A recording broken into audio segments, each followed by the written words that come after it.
16h-17h, Sud Radio, c'est votre avenir. Alexandre Delaval. Bonjour à tous, je suis ravi de vous retrouver. Soyez bien sûr les bienvenus dans C'est votre avenir. Alors chacun d'entre vous s'est déjà demandé pourquoi suis-je ici, quelle est ma mission de vie. C'est notre sujet du jour et en ce moment vous êtes peut-être dans un questionnement comme se dire je ne suis pas à ma place au niveau familial, au niveau sentimental ou professionnel, et que devez-vous améliorer dans votre vie pour mieux s'accomplir. Alors nous avons tous besoin de donner du sens à notre vie pour aller de l'avant, et durant cette heure je peux vous aider dans ce sens à répondre à toutes vos questions existentielles et aussi à toutes vos préoccupations du moment. Un seul numéro, le 0826 300 300. Zach au standard est là, présent avec nous, et Marie à la réalisation. Sud Radio, c'est votre avenir, le sujet du jour. Et oui, votre mission de vie, c'est la raison pour laquelle vous êtes sur Terre, la mission que vous avez décidé de réaliser avant de vous incarner. Alors on y croit ou on n'y croit pas, mais le but de votre incarnation est de nous guider vers l'évolution, car vous êtes venu dans ce monde pour apprendre.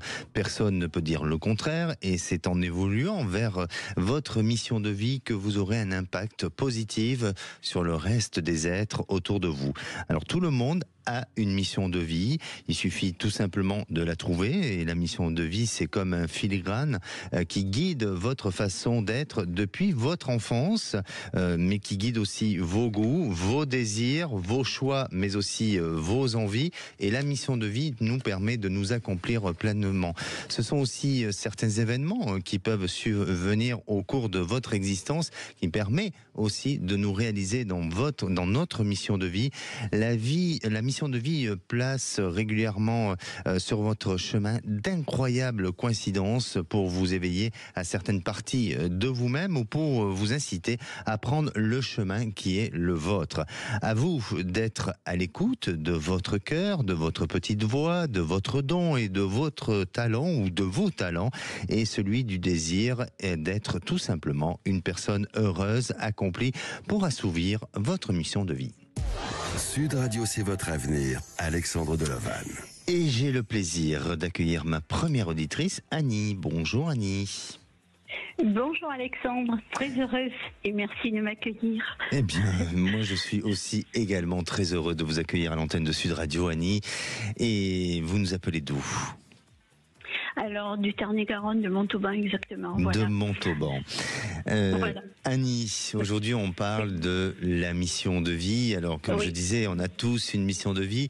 Il y a ceux qui arrivent à la trouver, ou en tous les cas à prendre rendez-vous avec sa propre mission de vie. Et puis il y a ceux qui ont beaucoup de mal pour des raisons différentes, que ce soit éducative, parcours de vie, peut-être de manque de confiance en soi ou bien d'autres choses.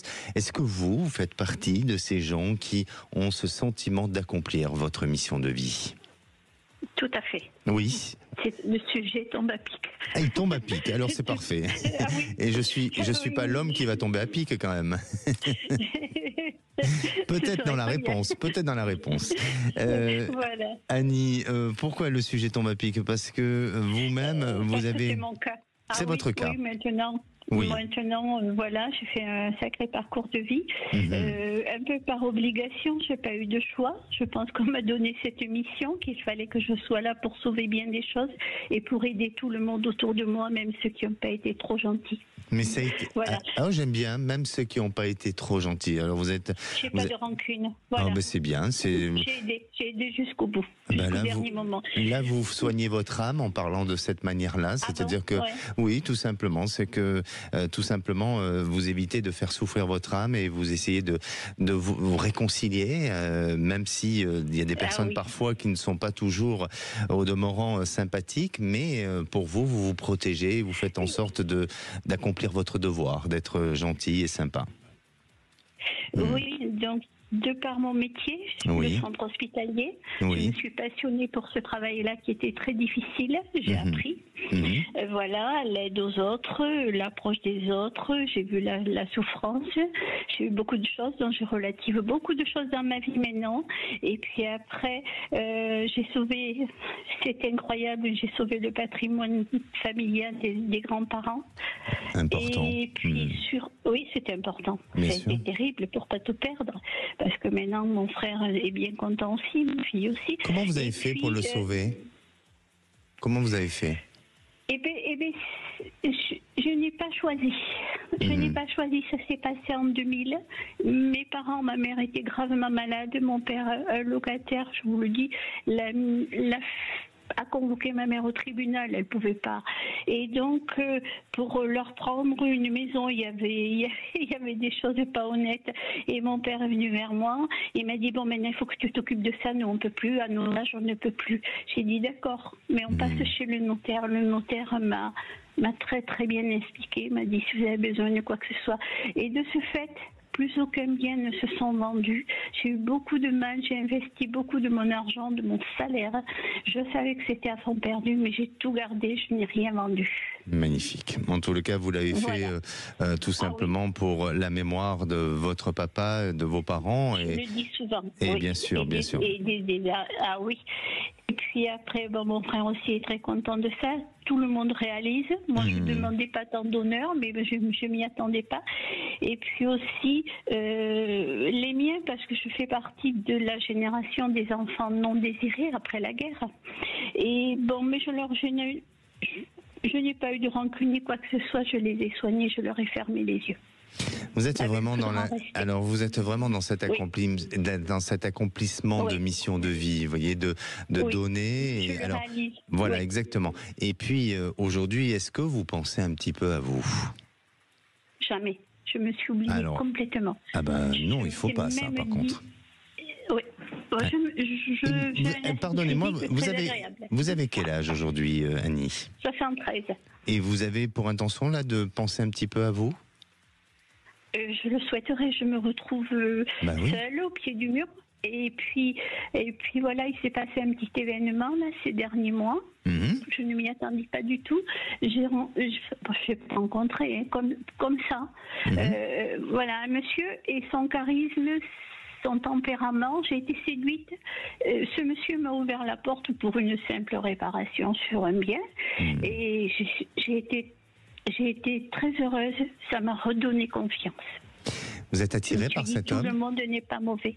Vous êtes attirée par cet homme? Sentimentalement? Oui, je pense. Dites-le, soyez... allez-y, n'ayez pas peur. Oui, vous avez quelque chose. Et ça me trouble parce que ça fait 15 ans que ça m'était pas arrivé, même plus. Mais Annie, votre témoignage est touchant parce que vous êtes une femme qui s'est dévouée de par son métier à donner aux autres, à protéger l'individu et à lui rendre en bien tout ce dont il avait besoin, que ce soit par des soins, par autre chose. Vous avez fait en sorte qu'au niveau familial, vous avez rendu les choses justes pour protéger les biens immobiliers. Et à 73 ans, aujourd'hui, vous avez un coup de cœur pour un homme, vous avez un crush pour un homme, et donc c'est magnifique, votre histoire est vraiment touchante. Et puis quand on vous entend aussi, eh bien vous avez une voix qui aujourd'hui brille, vous avez une voix qui scintille, vous avez envie de vivre, vous avez envie de partager. Alors peut-être que vous avez manqué de temps pour vous occuper de vous-même, mais à la fois c'est pas que vous n'avez pas eu le temps, c'est à la fois vous ne vous êtes pas autorisé pour oublier de vieillir et aussi pour avancer. Et c'est peut-être dans ce sens-là que vous l'avez fait, non? Oui, je ne pense pas vieillir. Bon, j'ai un aspect physique... C'est pas mal.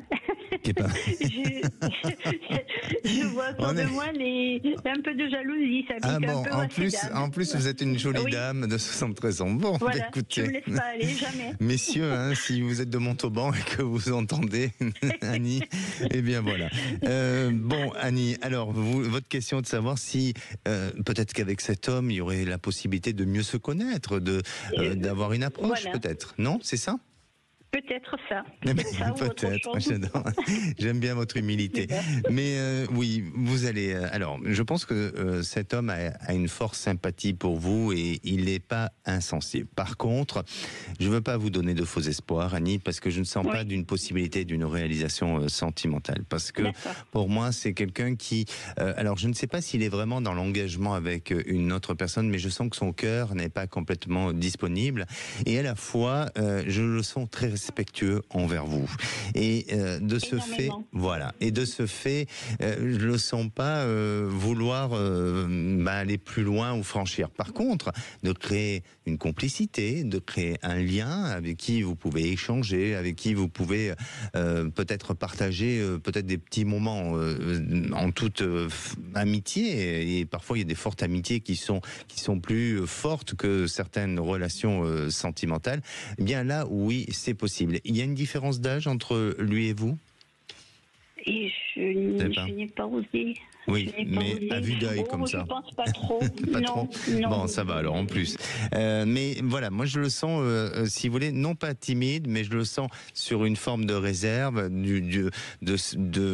en rapport avec ce que je vous ai dit, et de ce fait, la relation va être plus compliquée si vous espérez d'un avenir sentimental. Par contre, je vous sens avoir des petites activités, Annie, et au travers de ces activités-là à venir, il y a la possibilité d'une autre rencontre avec qui il y aura des moments de partage, des moments de complicité entre vous deux. Je ne vous parle pas de cet homme, je vous parle de quelqu'un d'autre.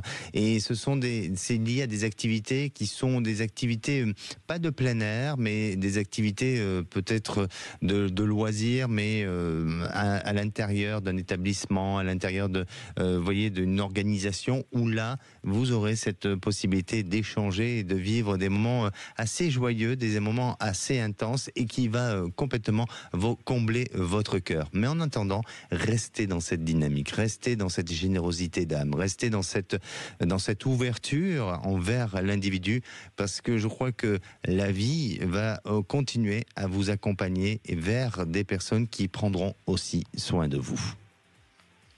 Eh bien, j'en aurais bien besoin parce que c'est un peu la solitude, voilà. Eh bien, moi, je sens, oui, mais je sens pas que cette solitude va durer, va persister. Après, attention, tout dépend de ce que vous attendez du changement de votre vie. Mais en attendant, je vous sens pas vieillir seul et pas du tout accompagné. Bien au contraire. D'accord ? Oui, d'avoir des gens du mouvement autour de moi, voilà. Exactement. Merci à vous, Annie. Prenez soin de vous. Oui. Et puis, n'hésitez pas à nous faire un retour, parce que tout va changer d'ici moins d'1 an. Ah, bon, alors ça va. Je peux patienter, j'ai attendu tellement longtemps, ce ne sera pas très long. Bon, parfait. Mais il ne faut pas que je vieillisse trop, hein. Voilà.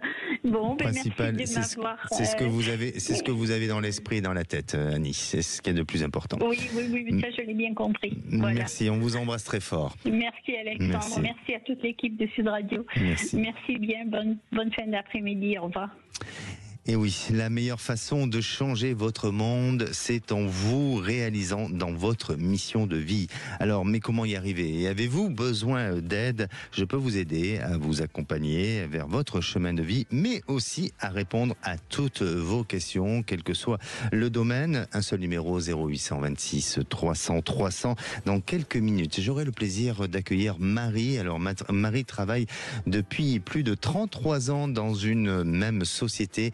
Et aujourd'hui, elle a fait le tour de cette société. Elle se pose pas mal de questions. Eh bien, est-ce qu'une autre mission de vie l'attend ? On en parle juste dans quelques minutes. Sud Radio. Sud Radio. Parlons vrai. Parlons vrai. Sud Radio. Parlons. 16h-17h, Sud Radio, c'est votre avenir. Alexandre Delaval.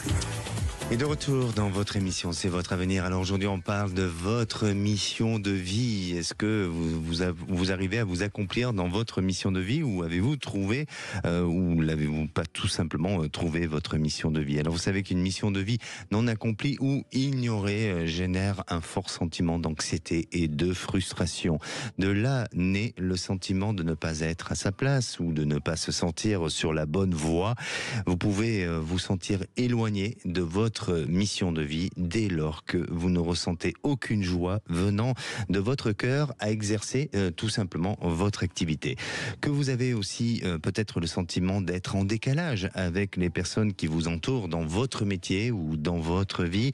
Vous pouvez aussi ressentir que vous vous demandez parfois ce que vous faites là ou pourquoi vous êtes ici, ou tout simplement vous pensez ne pas être assez doué, ou au contraire trop qualifié pour faire ce que vous faites actuellement, ou que vous ne voyez pas le sens de ce pourquoi vous exercez votre activité. Et là, si vous posez toutes ces questions, réfléchissez peut-être pour justement vous rapprocher de votre mission de vie et de faire ressortir en vous tous vos talents et toutes vos capacités qui vont vous permettre de vous accomplir tout simplement. Et justement, on va en parler avec Marie. Bonjour Marie.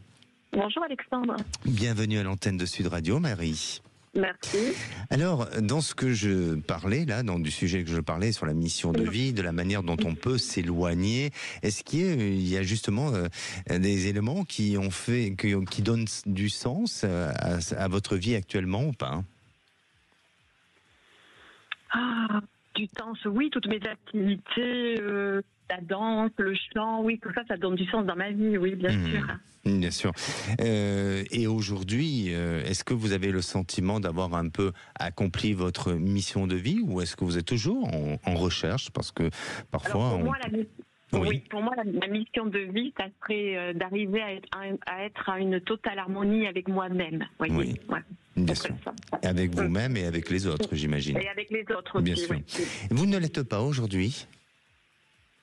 Ou vous l'êtes?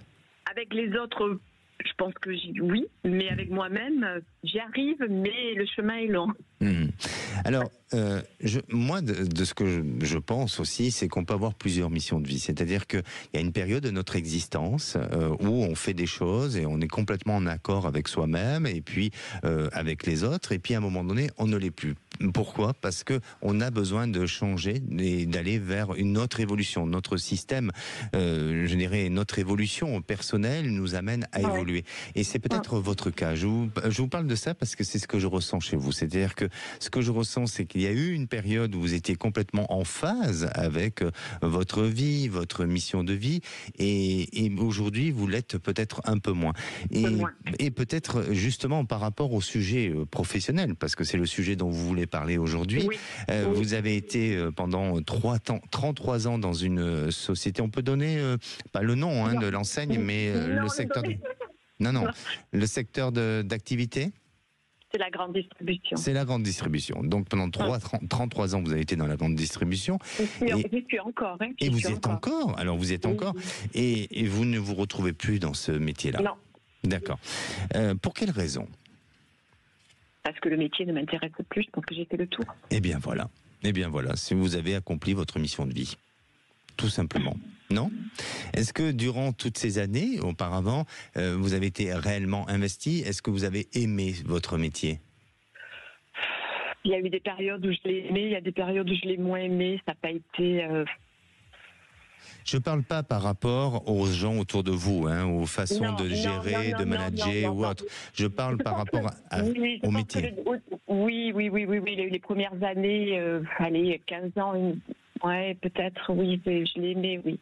Parce que c'était assez créatif, et oui, je l'aimais, oui. Mais aujourd'hui, vous n'êtes plus dans cette phase et dans cette réalisation-là, même si vous êtes toujours en activité.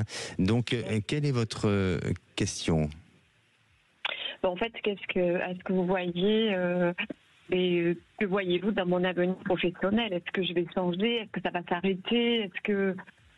Alors, pour moi, de ce que je ressens, Marie, c'est que vous êtes bien sûr à la fin, et ça je vous l'apprends pas, puisque vous le ressentez et vous appelez justement pour ça. Donc là, il n'y a pas besoin de devin pour le dire. Ça, c'est certain. Par contre, je dirais, patientez encore un petit peu. Essayez de patienter, essayez de prendre sur vous, essayez de persévérer, essayez d'y trouver d'autres centres d'intérêt, essayez de vous réinventer un peu dans ce métier-là, parce que il y a la possibilité d'une réorganisation professionnelle. Et quand je parle de réorganisation, c'est-à-dire que pour moi, il y a la possibilité peut-être d'un plan social au sein de la structure ou du groupe dans lequel vous appartenez. Et il est peut-être possible que vous puissiez négocier un départ. D'accord. Eh oui. Est-ce que c'est dans l'air du temps ou pas ? Oui, bien sûr, ça me parle. Bon, très bien. Alors, pour moi, il faut peut-être en profiter. Est-ce qu'il y a des syndicats au sein de cette structure ? Oui. Et vous êtes syndicalisé, vous, ou pas, non ? Non. D'accord.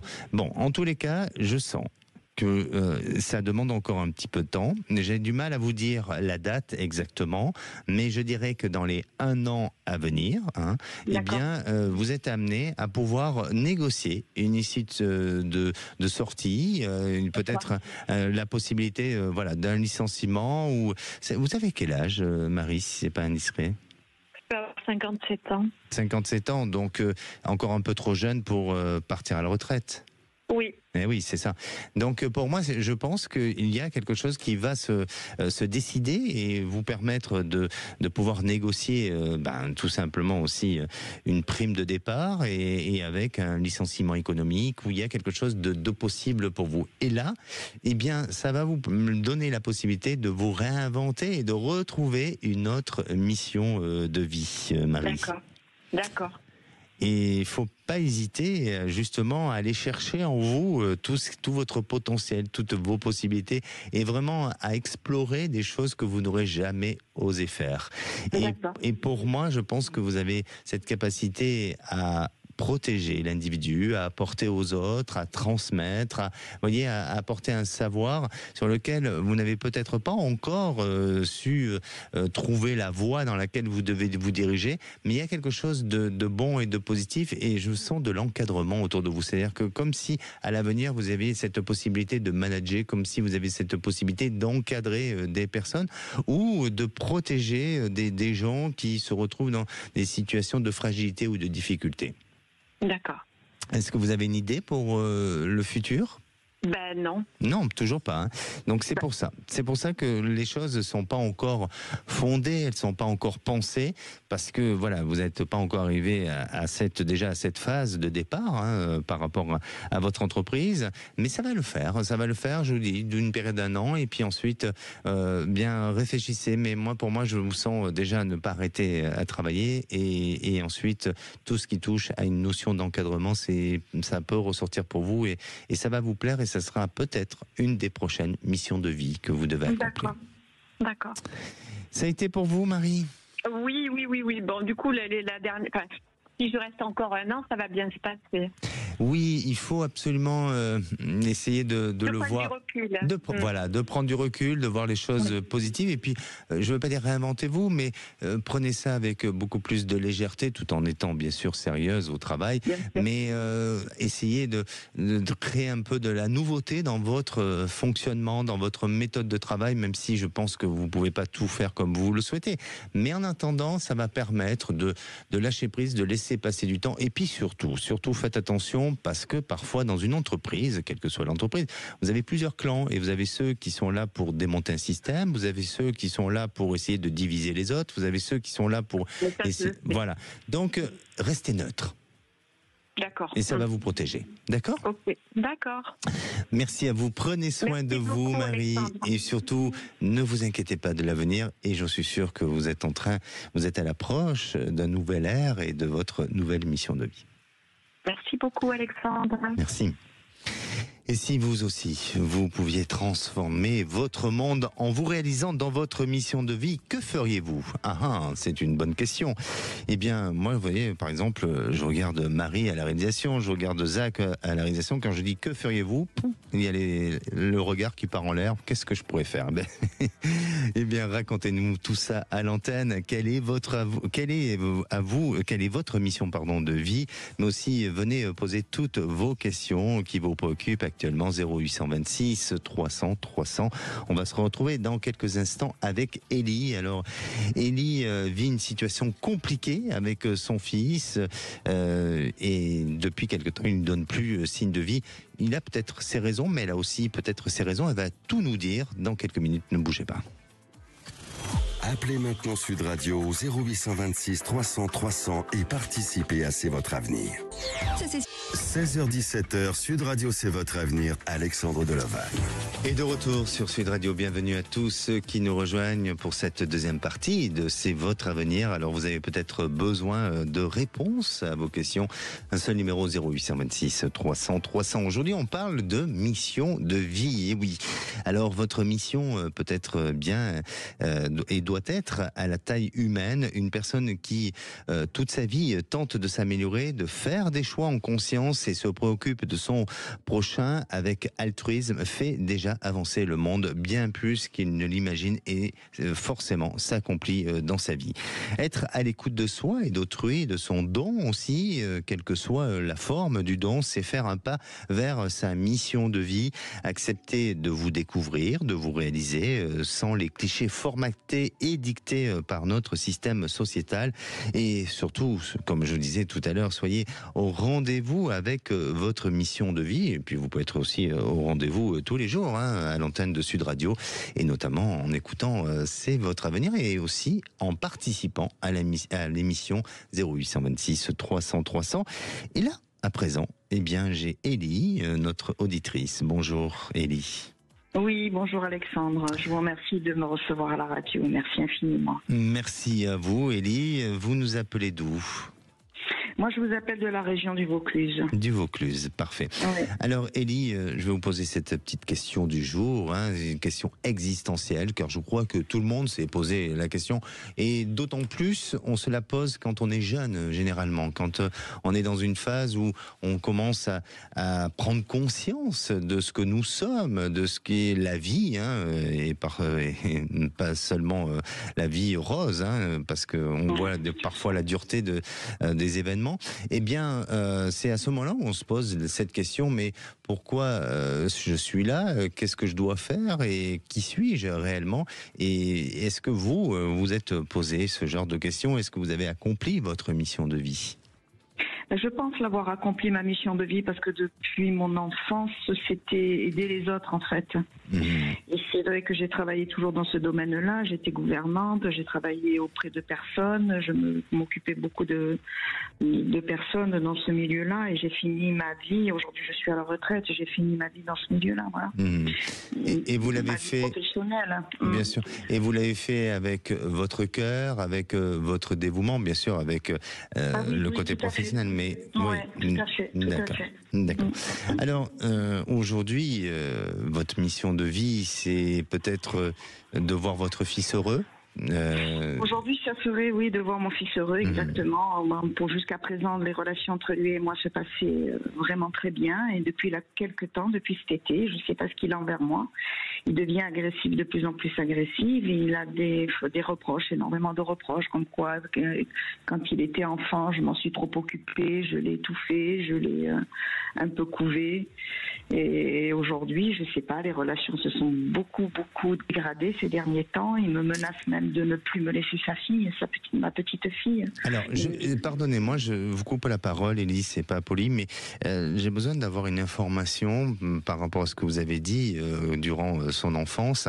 Mais moi, j'ai une autre info qui me vient par ma petite voix. Je n'ai pas, c'est pas Zach au standard qui m'envoie l'info. Il est occupé à répondre aux appels. J'ai compris. Mais est-ce que vous êtes séparés du papa ? On est divorcés, oui. Oui, vous êtes divorcés. Et vous vous êtes divorcés, il avait quel âge ? Oh, je l'ai divorcé en 2006 exactement. Il est né en 2009, donc en 89, pardon. Oui.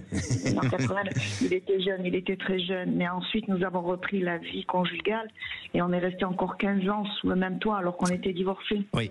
Alors, je pense qu'il vous en veut de quelque chose par rapport au vécu que vous avez eu avec son père. Dans le sens où il vous a senti pas assez forte pour prendre des décisions. Et vous avez... alors, tout ça est inconscient et peut-être que lui-même ne peut pas l'exprimer, ne peut pas l'expliquer. Donc, il l'exprime par d'autres faits, d'autres situations qu'il a vécues en vous disant que vous l'avez trop protégé, tout ça. Je crois qu'un enfant ne se plaint pas d'avoir été trop trop protégé, au contraire, on aime, et trop d'amour. Voilà, c'est comme, vous savez, alors après, moi j'ai un avis particulier sur les choses, mais quand j'entends parfois des gens qui disent « je te quitte parce que je t'aime trop », oui, bon, voilà. Donc il y a d'autres raisons cachées, et je crois que à ce moment-là,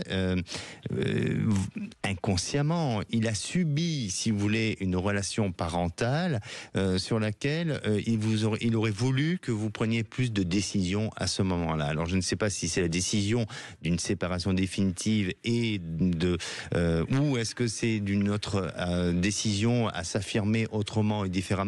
Mais il y a des choses sur lesquelles, pour lui, il a subi. Et aujourd'hui, comme vous êtes sa maman, que vous avez été une maman protectrice et aimante envers son enfant, eh bien, vous n'avez pas su, à un moment donné... Alors, attention, c'est pas un jugement, hein, mais comme tout parent, on essaye parfois de bien faire les choses et malheureusement, on fait quelques erreurs.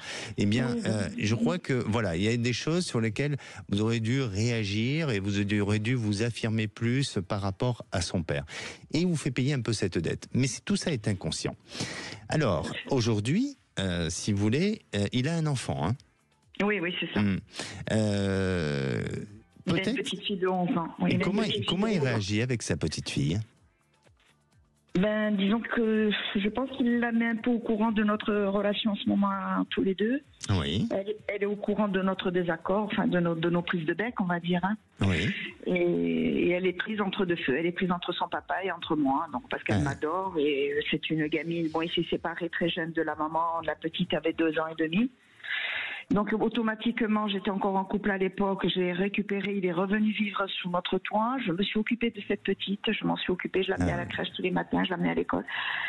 Et je m'en suis occupée comme si c'était mon propre enfant, parce que lui travaillait et j'étais là, la seconde maman, on va dire. Voilà. Ah oui.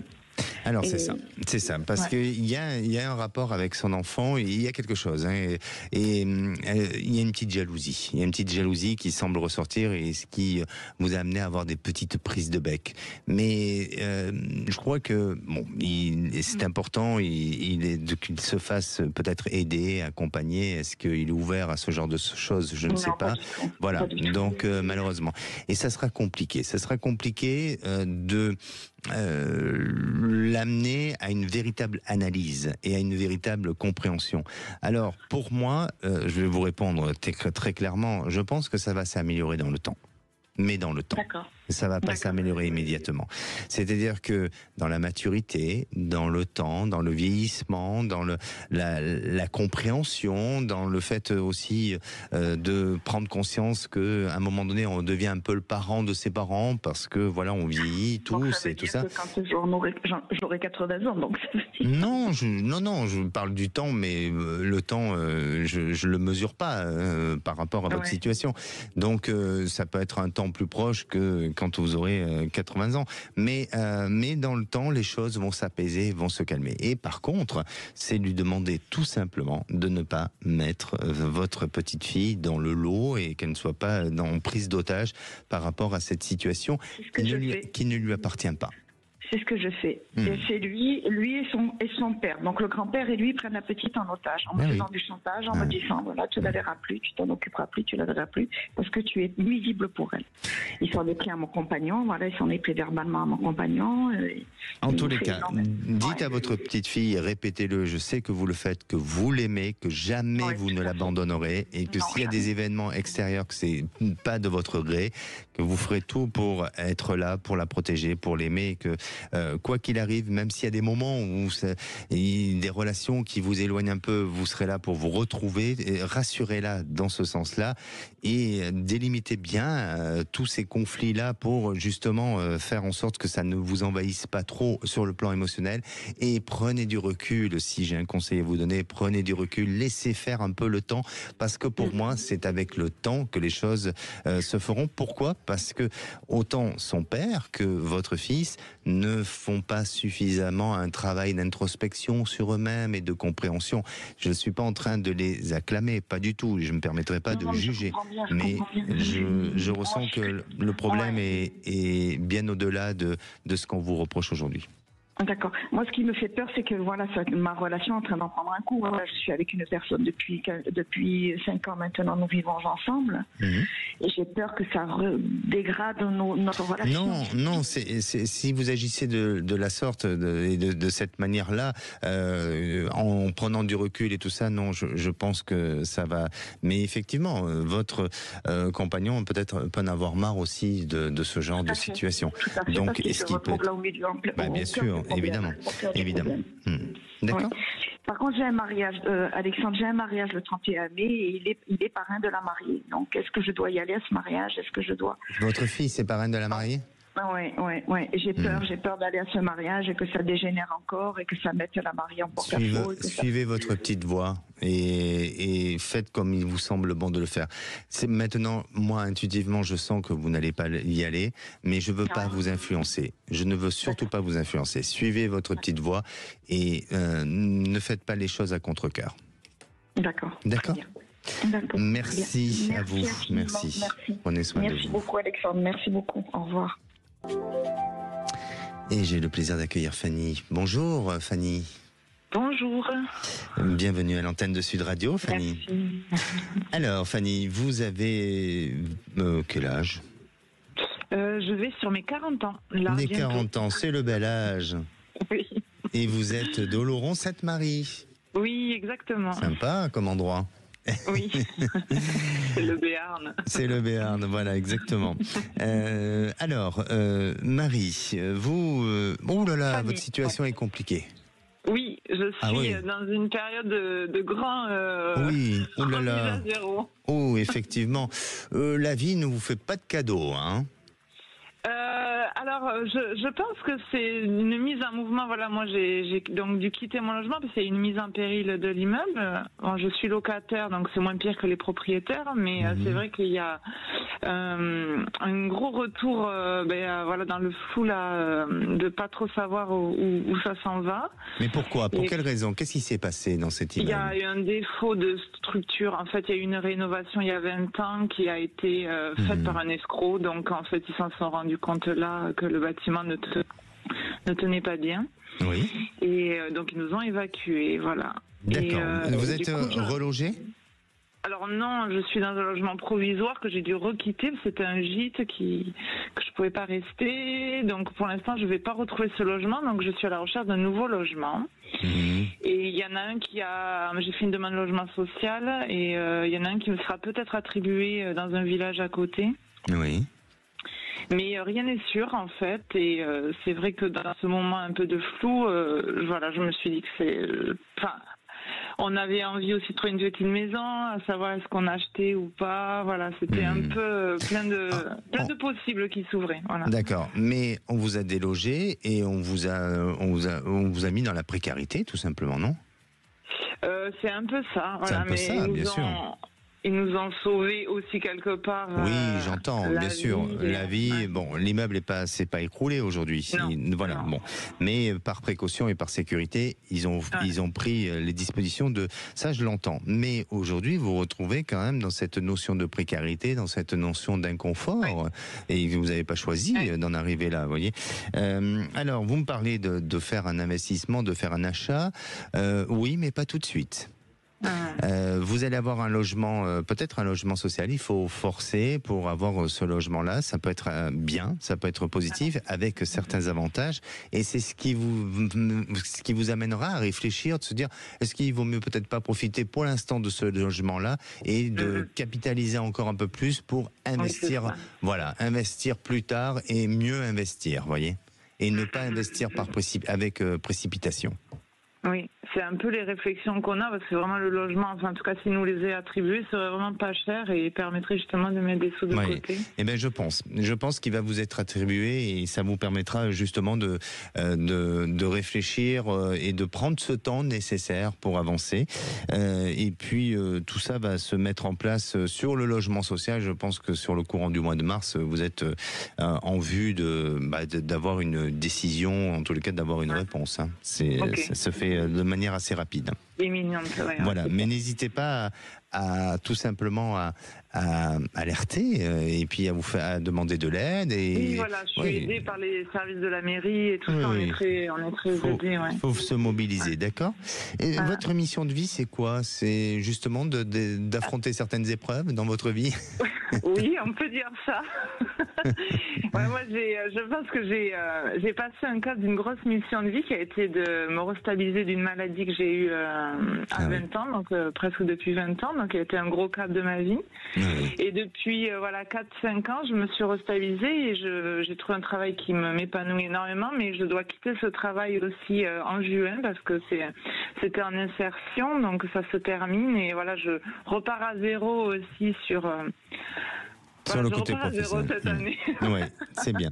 Alors, si jamais vous souhaitez avoir un peu plus de renseignements, là, je vous propose peut-être de rester à l'antenne et puis voir avec Zach pour vous reprogrammer. Et puis, on pourra regarder un petit peu votre côté professionnel.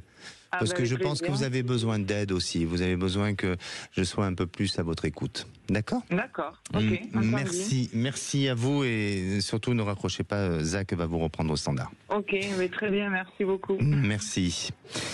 Allez, trouver sa mission de vie n'est pas nécessaire de lutter ou de faire un effort pour trouver quoi que ce soit, mais bien davantage de laisser remonter, laisser venir spontanément les éléments. C'est ce que je fais tous les jours avec vous, en laissant remonter et laisser venir les informations intuitivement.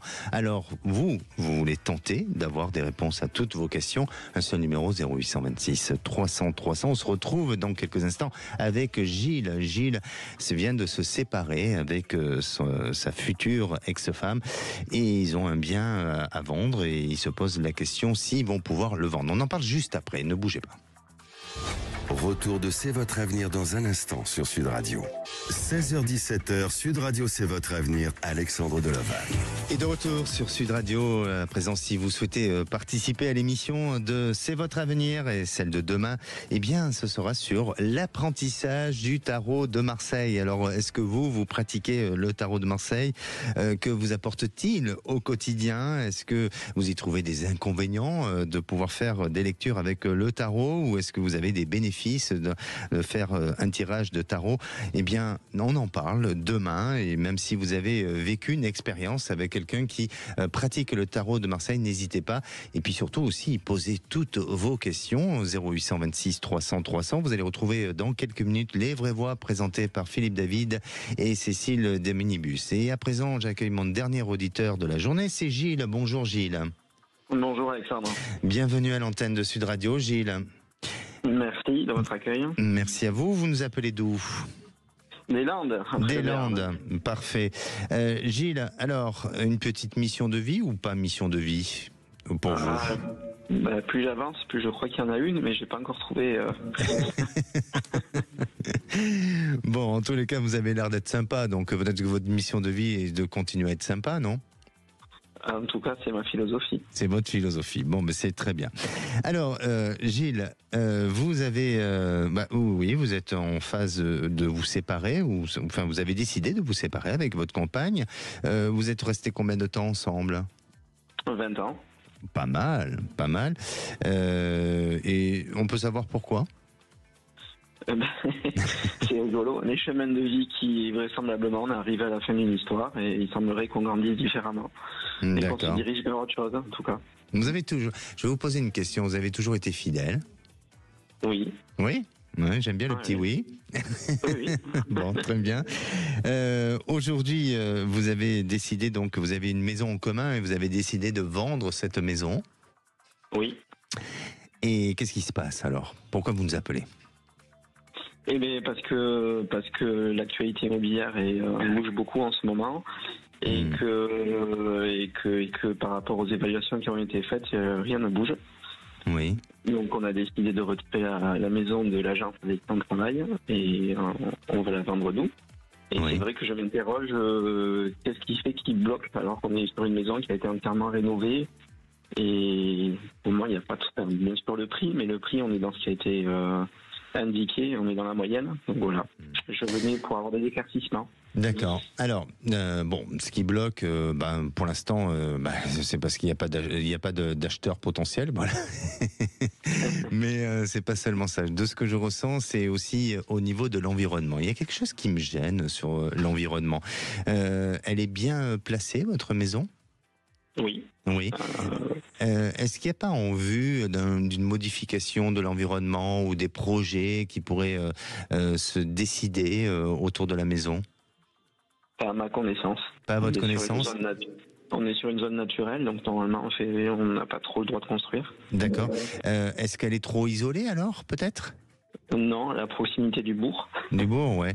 Alors, je sais pas. Hein, moi, de ce qui semble ressortir, c'est-à-dire que les éventuels concernés qui visitent cette maison, c'est pas forcément la maison en elle-même qui dérange, mais peut-être il y a une histoire d'environnement. Alors, est-ce que c'est au niveau de son accessibilité ? Est-ce qu'ils ont peur je peux pas vous dire. Je connais pas votre maison, je ne sais pas, et puis je suis pas dans la tête de ceux qui ont visité, mais je sens qu'il y a ça. Il n'y a pas seulement le fait que en ce moment il y a un marché frileux. Hein. Je crois que aujourd'hui sur le marché de l'immobilier, il y a des biens qui se vendent tous les jours. Donc voilà.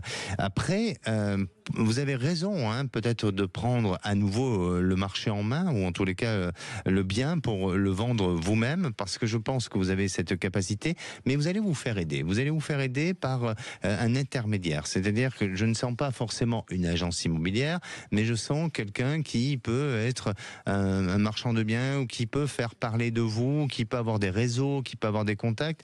Alors aussi, est-ce que ça peut être par l'idée d'un notaire, d'une banque, ou bien d'un autre peut-être moyen sur lequel vous pourrez être aidé et on pourrait vous amener les potentiels acheteurs, mais vous allez pouvoir arriver à vendre cette maison, et courant de l'été, de cet été, vous avez une proposition. D'accord ? D'accord. Bien. D'accord. Eh bien, écoutez, n'hésitez pas à nous faire un retour. Ça marche. Une dernière question, je l'ai pas ou pas ? Non, malheureusement non, mais on va pouvoir vous reprendre. Restez à l'antenne et Zach au standard va vous reprendre. D'accord ? Merci Alexandre. Merci à vous. À bientôt Gilles. Allez, nous on se retrouve demain, on parlera du tarot de Marseille. Je vous souhaite une bonne fin de journée. La parole est aux vraies voix. Bonsoir Philippe David. Bonsoir Alexandre Delovan. Et vous d'ailleurs, on dit, vous n'êtes pas de Marseille en ce qui concerne vos prévisions. Ça c'est clair. Mais on embrasse nos auditeurs marseillais. Et Marseillais qui sont ailleurs, en France d'ailleurs, parce qu'il y en a un peu partout, comme les Toulousains, les Parisiens, etc. Au menu des vraies voix, supprimer le RSA mais garantir le plein emploi, c'est la proposition choc de Fabien Roussel ce matin sur Sud Radio, et on vous pose la question, comme le dit Fabien Roussel, faut-il remplacer le RSA par un emploi garanti pour tous ? Vous dites que c'est bien, ou vous dites que c'est finalement un peu le retour à l'URSS ? Venez nous donner votre avis au 0826 300 300. À 18h40, le coup de projecteur, François Bayrou réunit un conseil interministériel sur l'immigration en pleine crise avec l'Algérie, et on vous pose la question, vis-à-vis de l'Algérie, faut-il aller au bras de fer, à la négociation, ou ne rien changer ? On attend encore et toujours vos appels au 0826 300 300. Avec nous ce soir, Philippe Bilger, Françoise Degois et un petit nouveau, Johan Barbe, producteur de lait dans les Vosges et président de la FNLP, la Fédération nationale des producteurs de lait. Magnifique et bonne émission. Sud Radio, votre attention est notre plus belle récompense. Merci de nous écouter sur Sud Radio. Non, c'est normal, parce que vous êtes une radio sympa, diversifiée et tout, donc c'est très bien. Sud Radio, parlons vrai.